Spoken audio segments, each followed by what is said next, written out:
It's my great pleasure to chair the session 4 of this excellent occasion, headed Memories of Serving Australian Interests Abroad, and we have 4 practitioners who will be speaking this afternoon: Andrew Farran, Bob Furlonger, Pierre, Hutton and James Ingram. And no doubt they'll be able to contribute from their own experience and memories, important insights into this important decade of Australian foreign policy. I'm afraid I'm far too young to have any such memories to contribute myself. That's a lie. But I can contribute at second hand to little thoughts which may be of interest, and they don't originate with me, but they originate with others. And this morning, I think Jeremy Herder spoke about the way in which Minister Hasluck's behaviour altered and changed to a great degree between Hasluck overseas and Hasluck in Canberra or in Australia. And I remember once asking Gordon Jockle about that, because I'd noticed the same thing myself. I'd been in 2 posts that Hasluck had visited as minister, once in Jakarta, once in New York. Each time he was extraordinarily genial and friendly, and they were happy visits. But I was also aware of his reputation as a stickler for formality and so on in Canberra. So I asked Jockle what can be the explanation. And he said, well, it's very simple. He said, when he's overseas, he looks around and sees members of the Australian Diplomatic Corps, and he thinks of them as colleagues. He said, we're all together here overseas, and these are my friends, and we get on well. But when he goes back to Australia, he looks around and sees the same people or very similar people, and they've become officials who aren't to be trusted and need to be surveilled and managed and have their every thought and action supervised to the hilt. So perhaps that is one explanation for one bit of the behaviour of this very, obviously very complicated person. The other small memory is to do with Sir Garfield Barwick, who I never worked with in any shape or form, but I was very aware how highly he was regarded by the department and the senior officials who worked closely with him. And I was in Canberra, really at the time when he decided to leave federal politics and to take up the Chief Justiceship. And I encountered Sir Kenneth Bailey, who was the Solicitor General at the time, and who I knew a bit because of his diplomatic posting in Canada and at the UN. And I said, why do you think Barwick, who was obviously doing such a terrific job and so much admired, why would he have left politics and taken up even such a prestigious post? And Sir Kenneth said, you know, it's what his mother would have wanted. And he said all his life she'd been such an enormous fan and encourager of him in his legal career, which certainly was always of a stellar grade. And Bailey thought that would have been one factor which would have led him to think that this really was the pinnacle of the legal profession in the land, and he shouldn't turn down such a post. So there they are, and as you might say, do with those 2 memories or anecdotes what you will. And now I'll ask Andrew Farran to speak to us. Thank you, Jeff. Thank you very much. I'm here really to make some observations about the short tenure of Gordon Freeth as Minister of External Affairs. But I thought I'd just make some other observation before I get into that, and I won't be speaking very long, be assured. It's on the lines of, policy thinkers looking to the future should always expect the unexpected. Throughout the period of 61 to 72, I don't think Afghanistan ever appeared on the External Affairs radar or into strategic basis thinking or anything of that sort. And yet, and it's very appropriate that I should raise this in these precincts, because two reasons. One is that it happened in 1964, what I'm about to say, obviously, possibly initiated by Sir Guy Barwick, because the person he appointed for this was a close friend of his. And secondly, well, because of what transpired later. I'm referring to an event in Afghanistan in August, was it August? I forget, May 1964. And this was the occasion for the first ever United Nations function in Afghanistan. It was a UN seminar on human rights in developing countries. The Australian delegation of 2 was led by one John Kerr QC. Kerr's other task was to promote Law Asia to South and Southeast Asian lawyers, which he then went on later to do, starting in Pakistan. Now, the Afghan Kabul visit was memorable for several reasons. One is that there'd been no official contact by Australia or Australian officials to Afghanistan for decades before that, I'm told. Secondly, Kerr decided that he should hold a reception at the Hotel Kabul for the heads of mission and delegates represented at the seminar, even though we had no entertainment allowance. And thirdly, the reception itself was held at a time of much speculation about an imminent first Chinese nuclear weapon explosion. Now, as the Russians had graced us with their presence, including the ambassador, this led to an animated encounter in which Kerr displayed his strategic talents, or just those that he possessed at that time. So how was this reception managed on the steppes of Central Asia? And where do we get the required drinks in this strictly Muslim country? Well, we turned to the Brits, who were obliged with access to their embassy's cellar, cost. As for payment, Kerr had assumed that I'd be able to secure this from our treasury. When I explained that this might not be easy, he agreed initially to underwrite the cost himself. However, in the event, some months later, I did succeed through the department to get the money from treasury, and Kerr was repaid. One thing he liked particularly about the Afghans was their dress. The colourful flowing robes, especially of the northern tribes, the Uzbeks, the Tajiks, the Turkmen, reminded him of QCs parading before the courts. Such was our early involvement in Afghanistan. This also included an invitation to the Afghans to participate in the Colombo Plan, and several months later, after another visit, 2 graduates left for Australia to study English language and journalism. They came from the Kabul Times. Now, Gordon Freeth. Now, something's been said already about that. I couldn't possibly encompass in a few minutes what I would like to say or what I felt should be heard or seen and understood. So I've circulated the papers I've written. I'm not going to read it, of course, and I'm not going to say a great deal. Well, I'm not going to go into it in detail. But his period, that's Gordon Freeth's period, however short, cannot be assessed in just, I've just already said that. Foreign policy in 1969 generated a lot of activity and a fair amount of controversy. After some 20 years, a relatively static foreign policy, if I may say so, was starting to crumble. The Vietnam War was clearly lost, as it wasn't really about a long-term, ever-downward thrust of communism backed by China and the Soviet Union. Also, the negotiation with the North Vietnamese had just started earlier that year. Vietnam was more about nationalism. The Americans realised that they had overreached, prompting President Nixon to pronounce his Guam Doctrine in July. There's more self-reliance in future on the part of allies, and this has been touched on.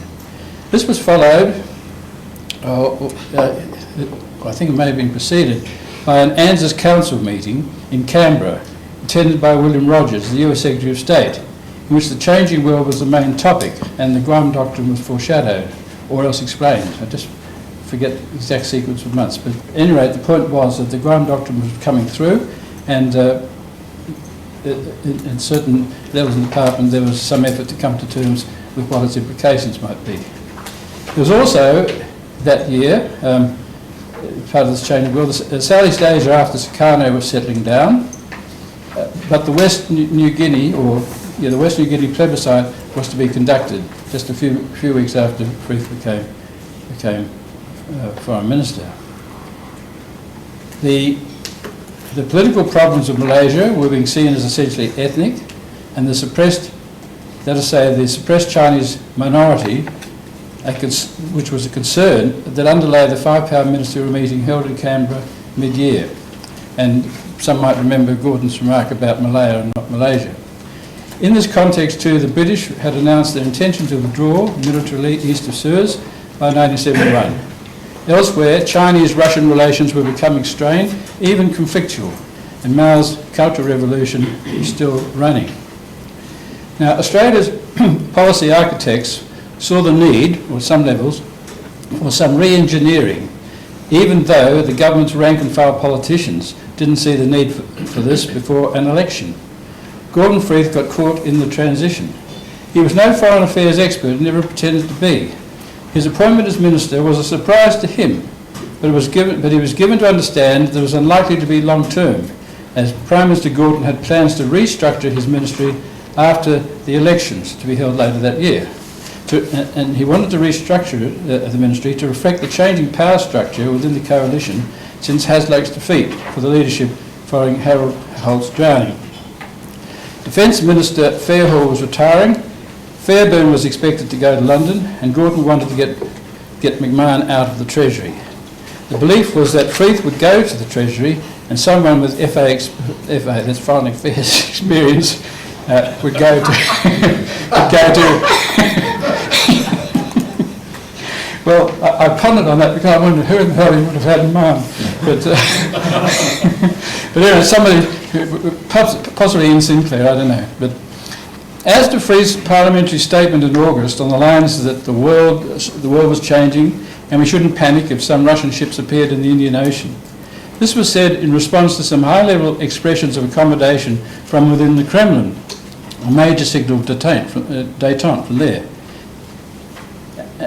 And I wonder whether or not Hasluck's Moscow mission was some sort of precursor to this, obviously thinking was at some level, but not being exchanged directly.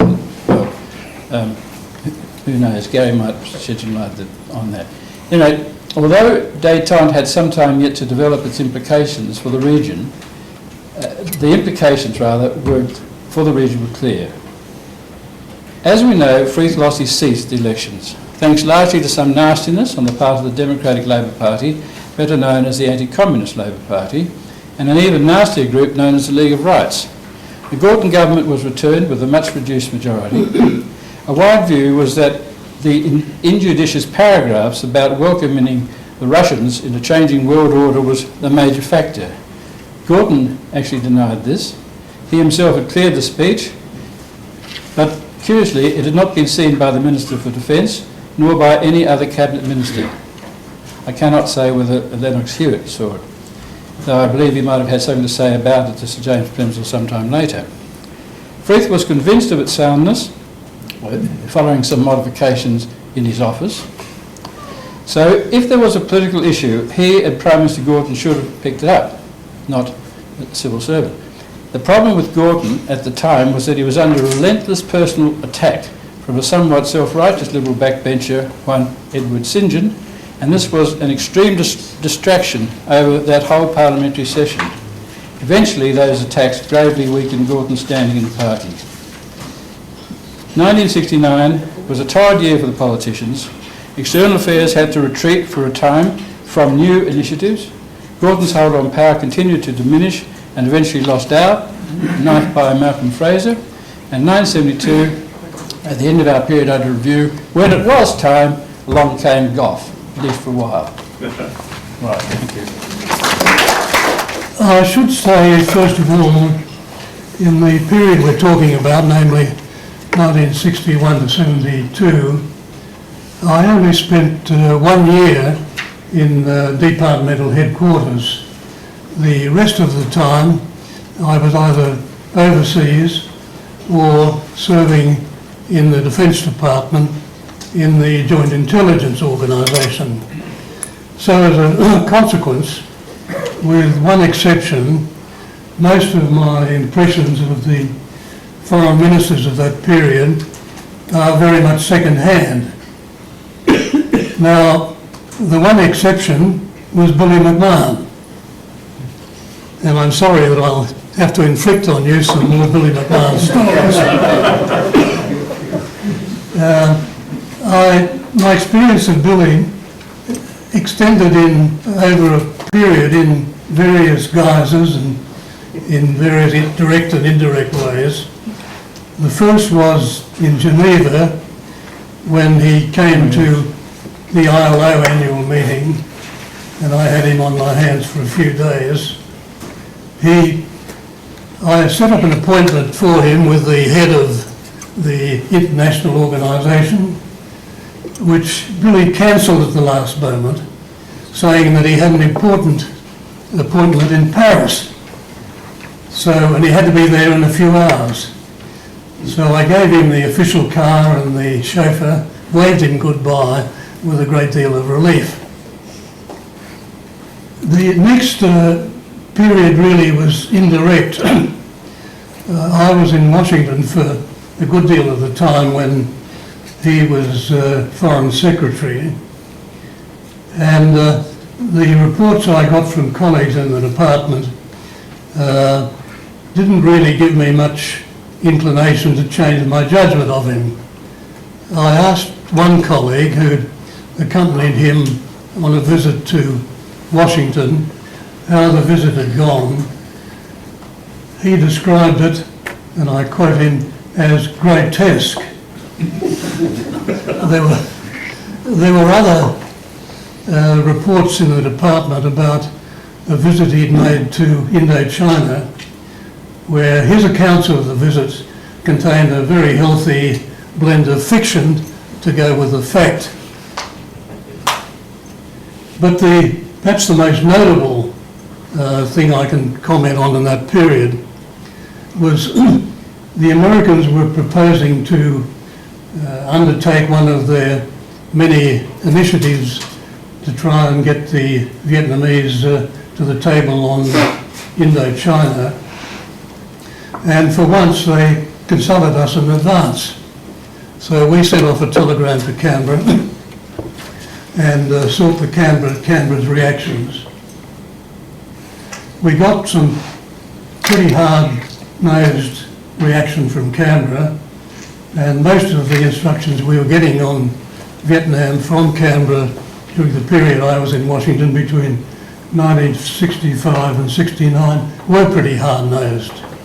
Very reluctant agreement to these various initiatives the Americans were trying to take to get themselves out of the morass in Vietnam.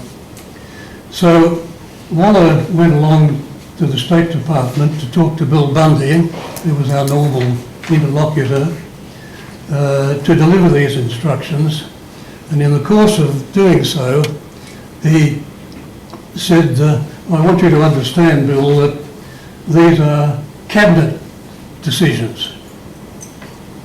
So, as was the normal practice, I went back to the embassy to send off the telegram, and Waller went off to prepare for his inevitable evening engagement. I sent off the telegram, and then I got a call from Bill Bundy. He tried to get Waller, and since Waller wasn't there, he was put through to me. And Bundy said, I went up to Dean Rusk and told him of Waller's representations, and I told him that Waller had said that this was a cabinet decision. He said, Rusk nearly jumped out of the 7th floor window. He said, McMahon will know about it, and he's bound to leak it. And he emphasised that there were only 7 or 8 people in Washington who knew about this particular initiative. The next indirect connection I had with him was when I was working in the Joint Intelligence Organisation, and he was Prime Minister by now, and he was being criticised as being a do-nothing government in the media. So he sent a circular around the various departments asking the departments to report on initiatives which had taken place under his prime ministership. I contributed from JIO the fact that we'd opened up an intelligence relationship with Indonesia, but I heavily underlined that it was not to be made public. So Billy eventually made his statement about all his achievements, and out this came. The intelligence leak was included. So I had to indulge in some quick repair via Gordon Jockle in Jakarta with my opposite number, Sutopo Iwono, to try and rectify the matter. Now, all of that is a prelude to describing a visit I had from Billy McMahon in Jakarta, where I went as ambassador in 1972, and it was announced that Billy would come to Jakarta and that he would spend several days there. Now, we had a pretty extensive program lined up. He was to have a session with Suharto. There were to be 2 formal dinners with accompanying speeches, one to be given by Suharto and a return dinner to be given by McMahon. He was to address the Indonesian Parliament, and he was finally to have a press conference relating what had happened. The thing that worried me most was his projected meeting with Suharto. Having heard from departmental colleagues that what Billy said he'd said was quite often different from what he had actually said, for the first time in my diplomatic career, I committed a barefaced lie.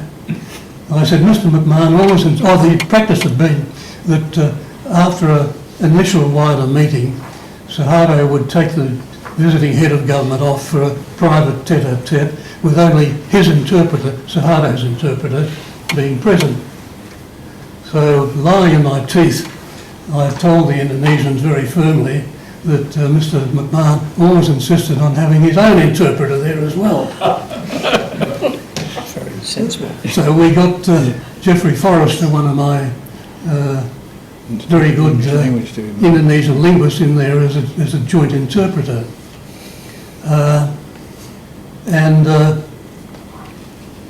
So that was my main worry. And as I say, I committed a barefaced lie in the process of getting him in. Now, with such an extensive program, there were obviously many things could go wrong with Billy McMahon. And so, fortunately, he kept to his brief pretty well during the visit. It was quite an important visit because for the first time we were going to open up a defence aid program. We were phasing out some fighter aircraft, Sabres if I remember correctly, and the Indonesians had got quite a lot of aircraft from the Russians, but by this time they were quite inoperable. They stood on the airfield looking magnificent, but as a result of neglect and the deterioration of their internal systems in the tropical conditions, they were quite useless. So we decided we'd give them these aircraft together with a backup RAAF training team to go with them. So it was an important visit. And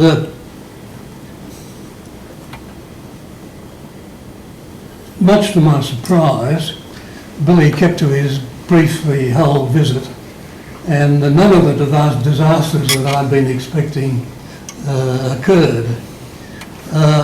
But in the course of explaining to Billy why it was possible to have a defence cooperation program with Indonesia while not having a formal defence treaty, we drummed this message into him. And at the end of the Indonesian program, he had a press briefing foreshadowing the next country he was to visit, which was Malaysia. And during the course of this briefing, out he came with this formula that we'd applied to Indonesia. You didn't need to have a formal defence treaty to have a formal defence program. Out he came. Of course, it was quite inappropriate when applied to Malaysia, where we had a formal defence arrangement in the 5 power agreements. But Billy and also Dick Wilcott, who was with him, had quite a lot of cleaning up to do afterwards to explain that this was not meant to undermine the five-power agreements. So, on the whole, the visit was much better than it might have been, and I think this was probably one of Billy's better performances, and it was quite an important visit. Now, if one looks at the foreign ministers during this period we're considering, I would rate Barwick as the best. In fact, I think Barwick, in my view, would rank among the 2 or 3 best foreign ministers we've had since the rather controversial Evatt. Billy, I would have to put at the other extreme. But on this one occasion, I think he did pass the test, and I was a very relieved man when he finally left Jakarta. Not to attempt to upstage Bob, but as public information officer or spokesperson of the department, I succeeded Dick Walcott, and I was at the top of the Australia Tower, or whatever it's called, in Sydney, entertaining some guests at the government expense, and the phone rang, phone call for you, Mr. Hutton. It was the Australian Foreign Minister, which was quite a surprise, and he said, "McMahon here, I want to know what you're saying about X, because you and I have got to say the same things." I don't know what foreign eavesdropping services were listening in, but I would have got an erroneous idea. I was in my career accredited as head of mission to 9 different countries.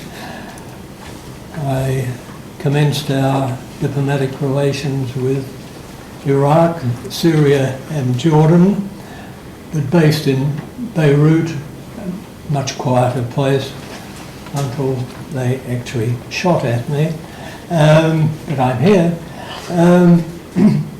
Much of what is covered, or would be covered, is in a book I had alluded to earlier, After the Heroic Age, published by Griffith University with Dr. Trude, wherever you are,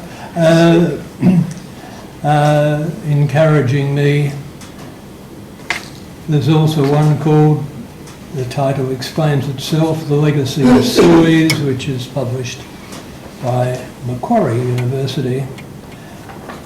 But I can't do that in the time available. I'm going to concentrate on my first posting as a Callow youth to Bangkok and my first posting as head of mission in Nigeria, where Bob was some years earlier. In putting this book After the Heroic Age together, to the surprise of possibly some of my former colleagues, I was assisted by Sir Arthur Tang. Well, assisted in his own fashion, since in the margin of my drafts there would be questions in a familiar, jagged, red handwriting. Some were difficult to answer without risking a volcanic response. I had a dispensation from the 30-year rule on access to classified documents in the Australian archives, and that was helped too. 2 of the giant figures in the early academic studies of Indonesia and Malaysia, the late Dr. Herb Feith and the late Professor Jamie Mackey, gave me many thoughtful comments in writing on the draft sections of After the Heroic Age, on the West New Guinea dispute and confrontasi. Finally, Professor Mackey wrote the following, and you can't see me blush from the back row. I recall what a small and beleaguered bunch of Indonesian kenners, a useful Dutch word, or so he said, I suspect it means someone who knows about the subject. We were in the early 1960s, and by the moral and material contributions you made, by being on the side of the angels, brackets, the very small side, on the issues of that time, I feel you warrant inclusion into our little band of happy warriors, which, if Sir Arthur had seen it, would have only confirmed his view that I was not objective on the subject of Indonesia. First posting, it's bound to get funny somewhere. Just before leaving for my first overseas post, Saigon, with the Holy Admirable John Quinn, a few years later to die uselessly in a plane crash in North Africa. He was a great man. He would be the first head of the Australian legation in Vietnam, and didn't seem to mind that I was going as his number two. However, the Secretary of External Affairs had noticed my given name, Pierre. He instructed the head of administration to cancel my posting because of possible French sensitivities. Vietnamese sensitivities were not mentioned. So in October 1952, I arrived instead in Thailand, trying to cut down the size, Mr. Moderator. I was to learn a lot in Bangkok about the practice of diplomacy from my wise and experienced head of mission, Bert Bellard, who's probably known to no one here. He also spoke fluent Thai, very rare for a head of mission, in 1952.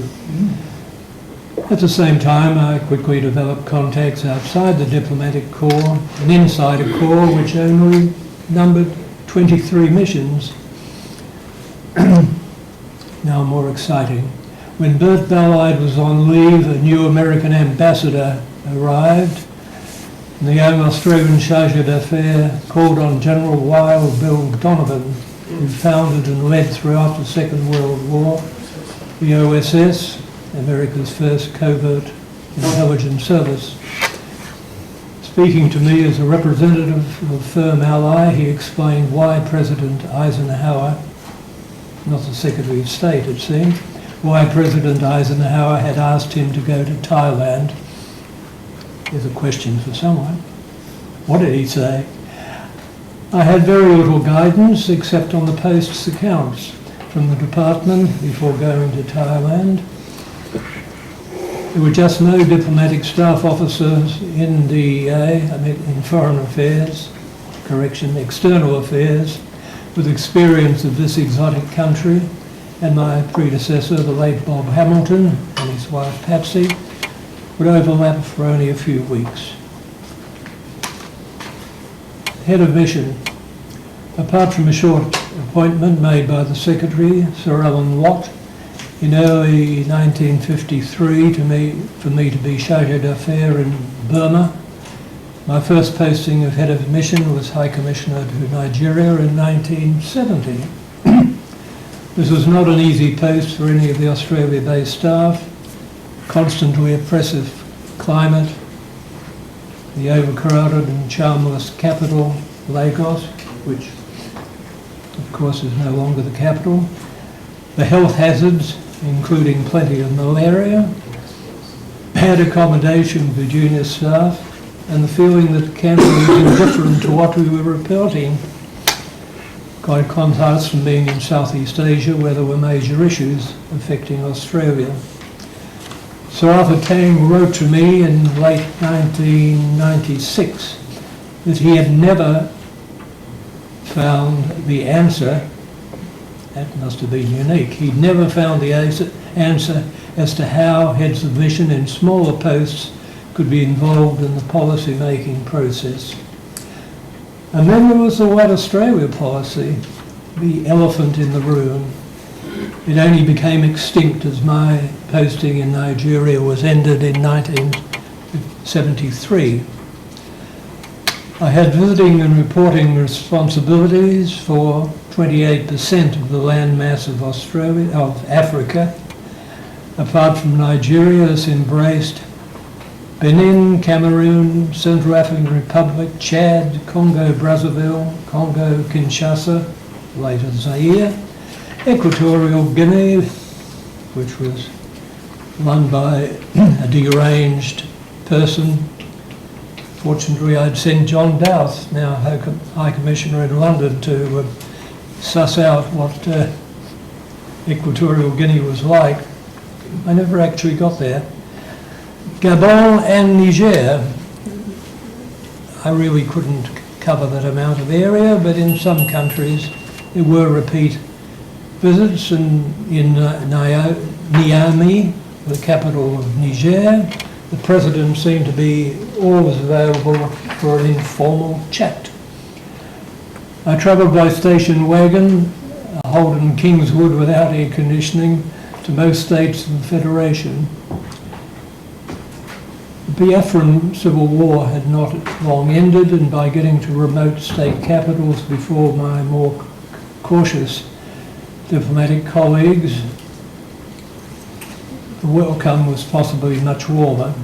I turned up by invitation at university degree conferring events, state funerals, ceremonial durbas adopted from India, even to Nigeria Federal Police gymkhanas.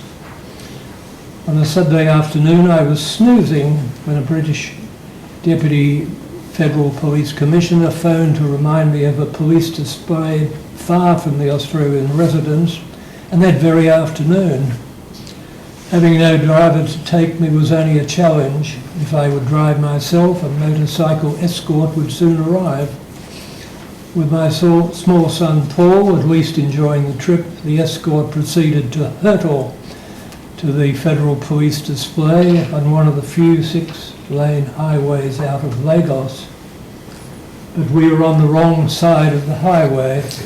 Speeding cars simply stopped in amazement as, with a police siren never given a rest, I arrived more or less on time, about the only member present from the diplomatic corps. Yes, as Virgil says in the Aeneid, I have to say that, virtue has its own reward.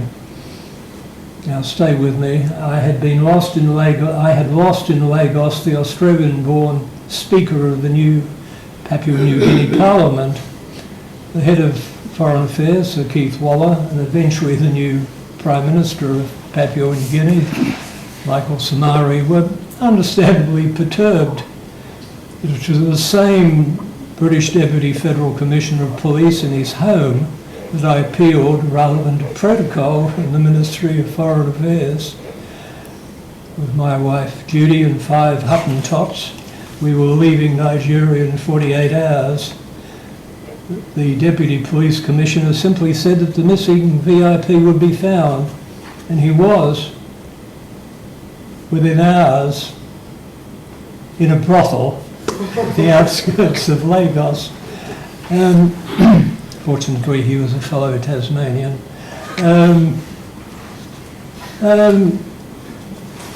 The Biafran Civil War is understood, the extent that people have any interest in it, by a prize-winning novel called Half a Yellow Sun by a US-based Igbo author, Chimamanda Adichie. She was not likely to be objective over the former head of state, General Yakubu, or Jack to his friends, Gowon, G-O-W-O-N.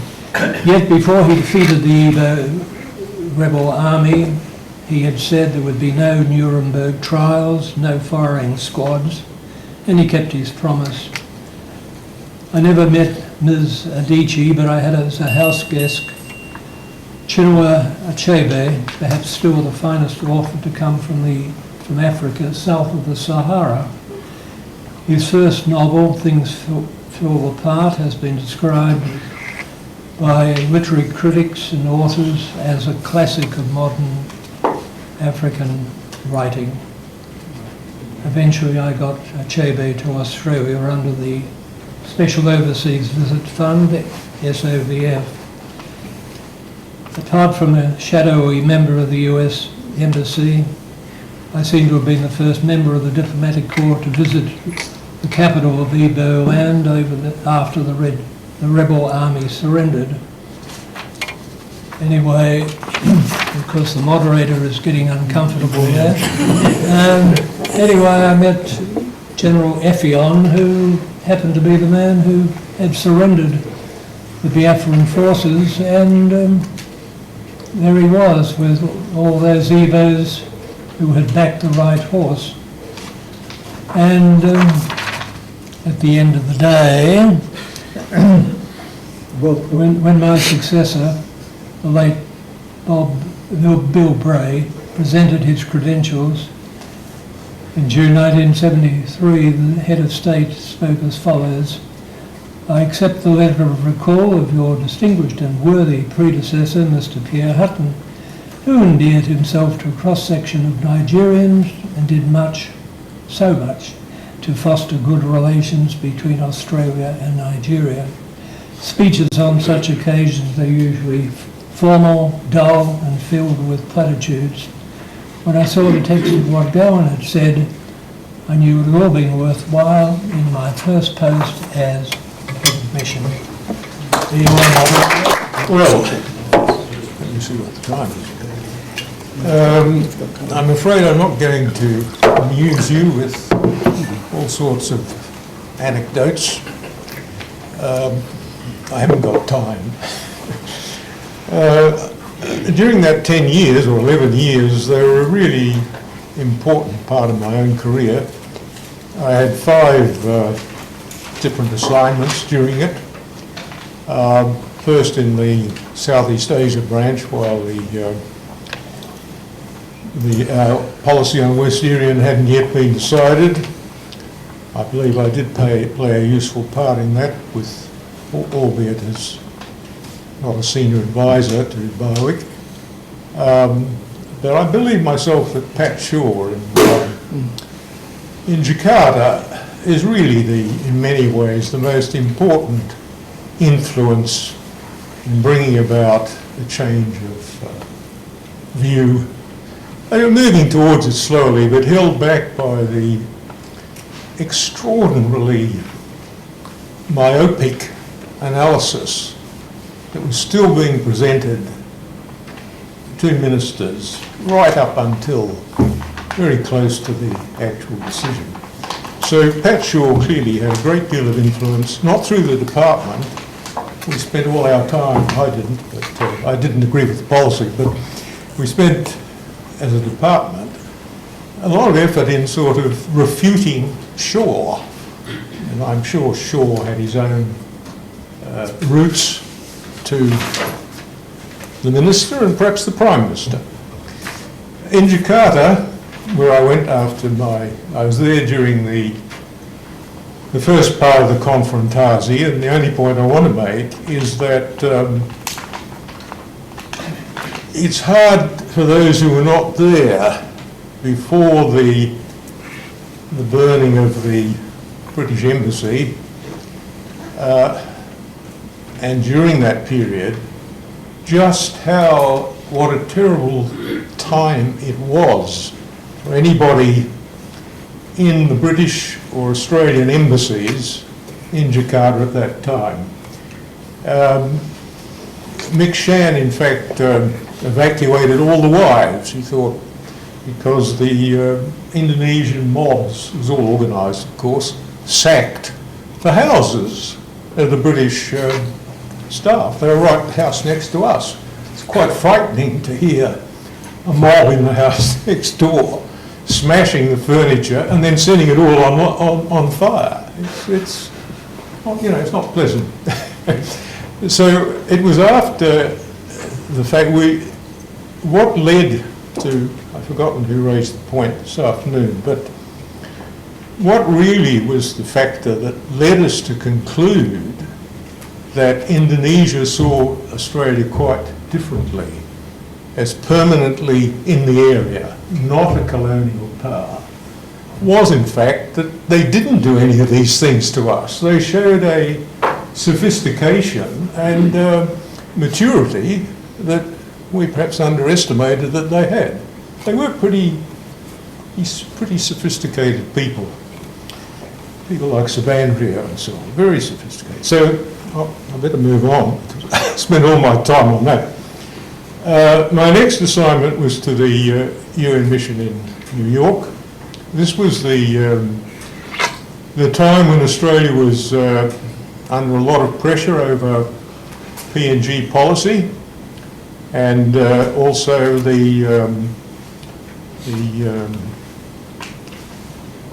similarly for Nauru.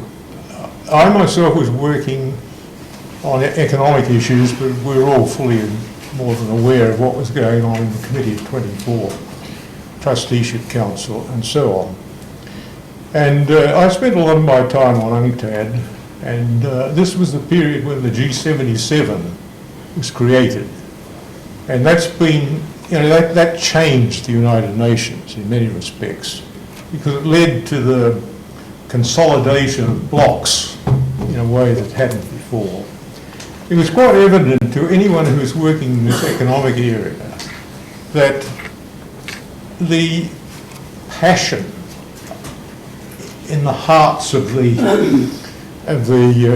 Africans especially, but other countries which had newly come to independence, was there was no way Australia could keep on dilly-dallying forever with actually modernising its program, its whole policy in relation to PNG and giving independence to Nauru.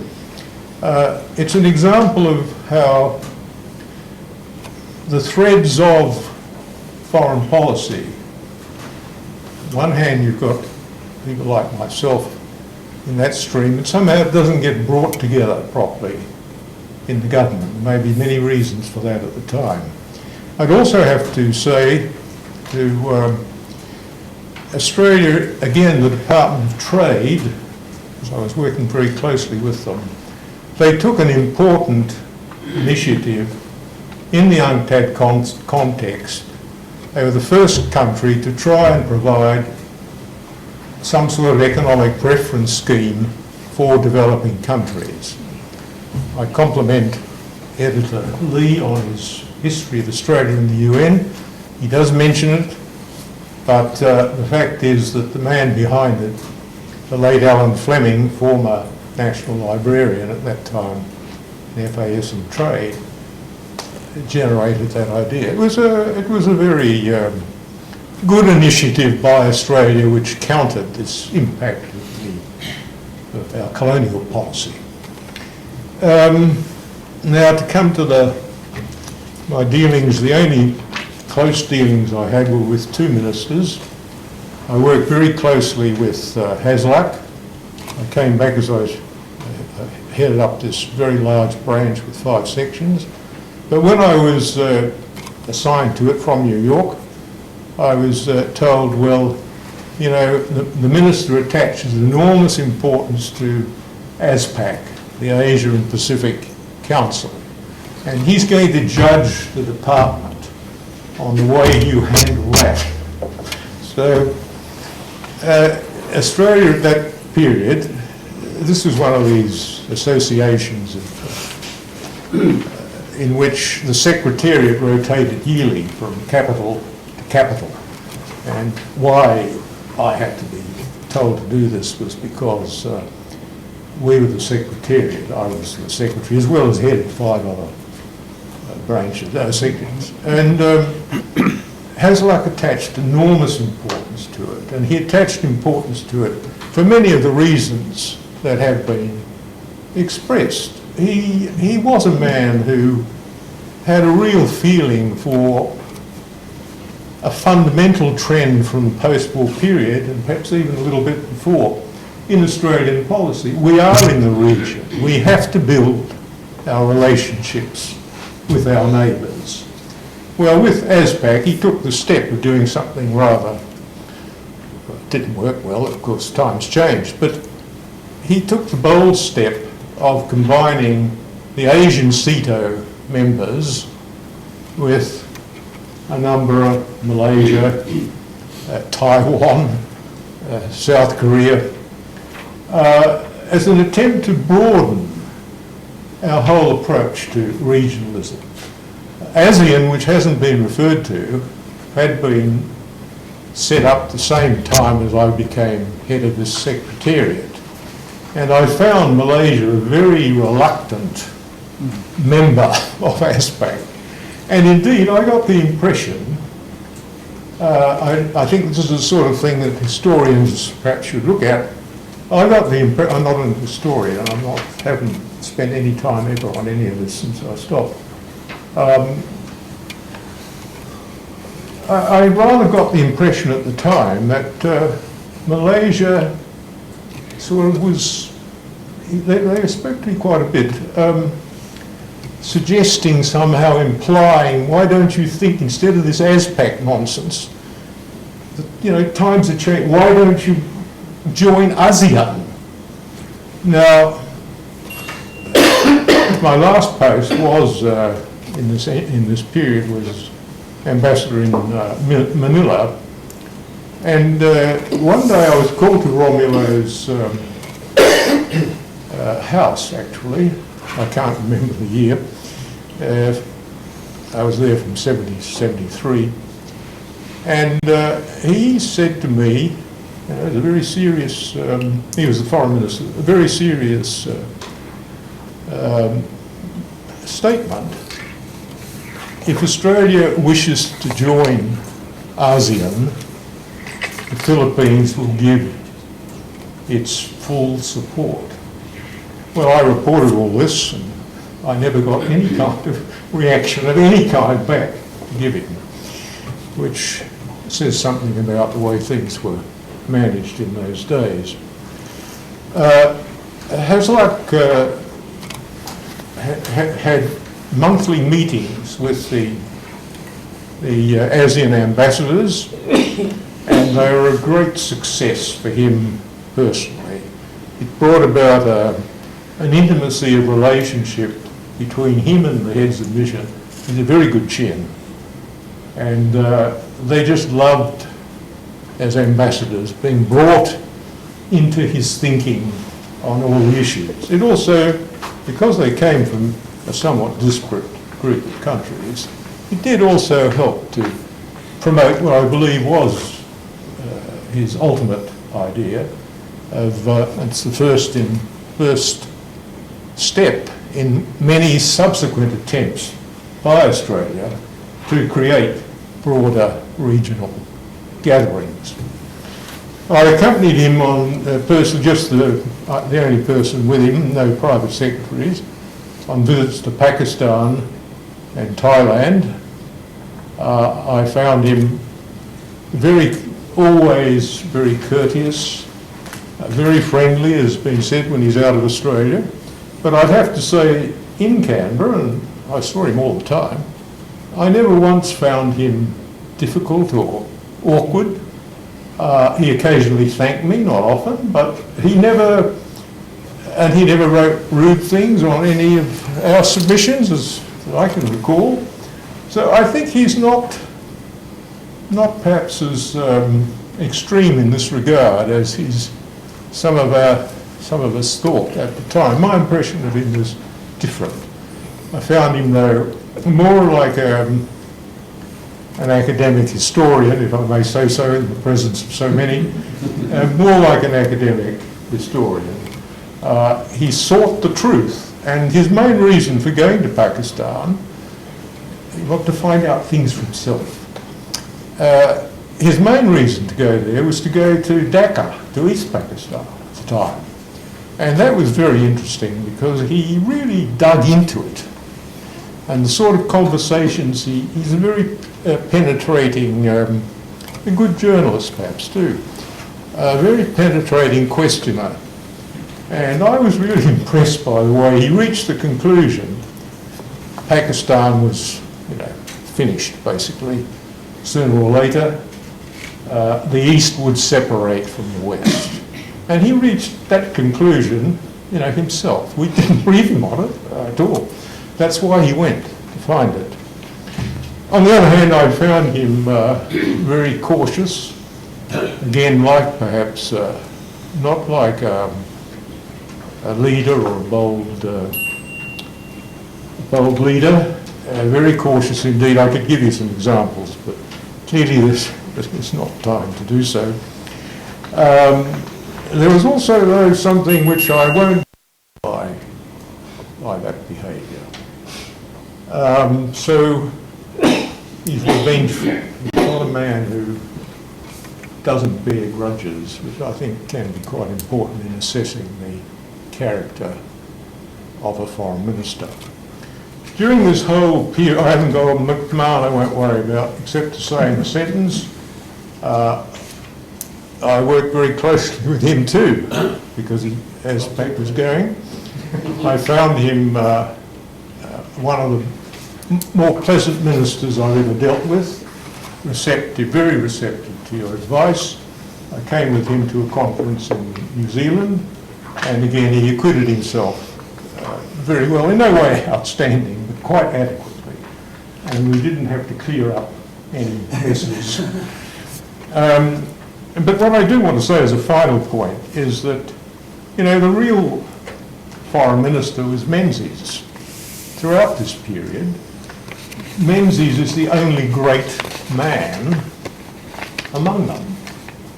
They're all, when it comes to the point, they all shared anyway the basic ideological approach of anti-communism, possible threats, not possible, feared threats from the north. They all shared that. The theme of developing relations with Asia, which is one that Menzies himself in many ways had begun, and after the war it remained and still remains the foundation of policy. I think, as with Hillary Clinton, we've just had her assessment of Hillary, and the consensus appears to be that she was a very good implementer of policy, but policy really, the real policy decisions rested with the White House.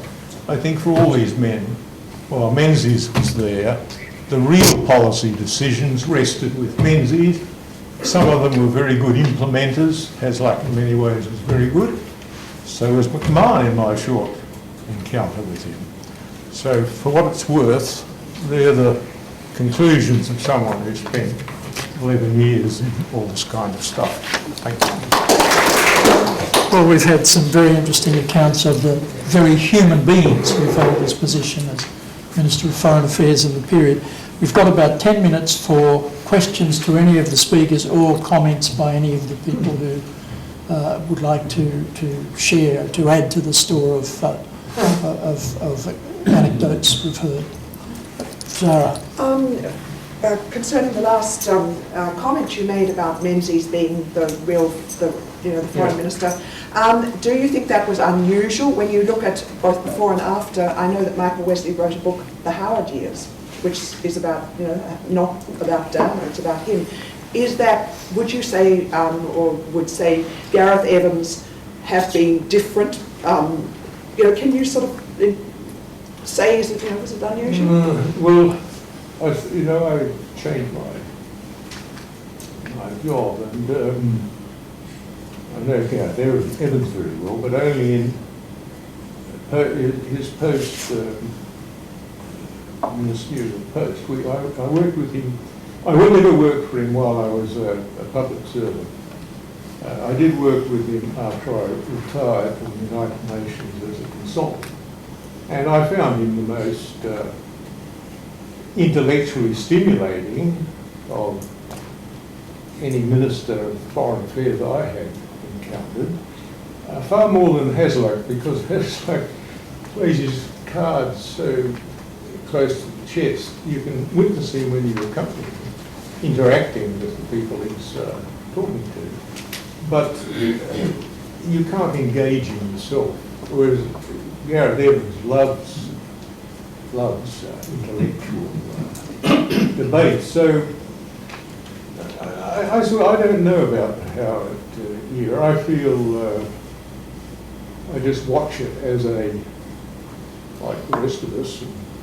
Notice I gave an address to the Institute in which I set out my views. I think that they're going, their commitment to the United States gets stronger and stronger and stronger, and that seems to be the dynamic that drives it. So whether there's any real difference, any real leadership, I don't know, but I do know that in the period when Menzies was such a long period, starting from before the war, that he could learn. He made mistakes, but he learned. And he had a vision, I believe, like it shows in his writings.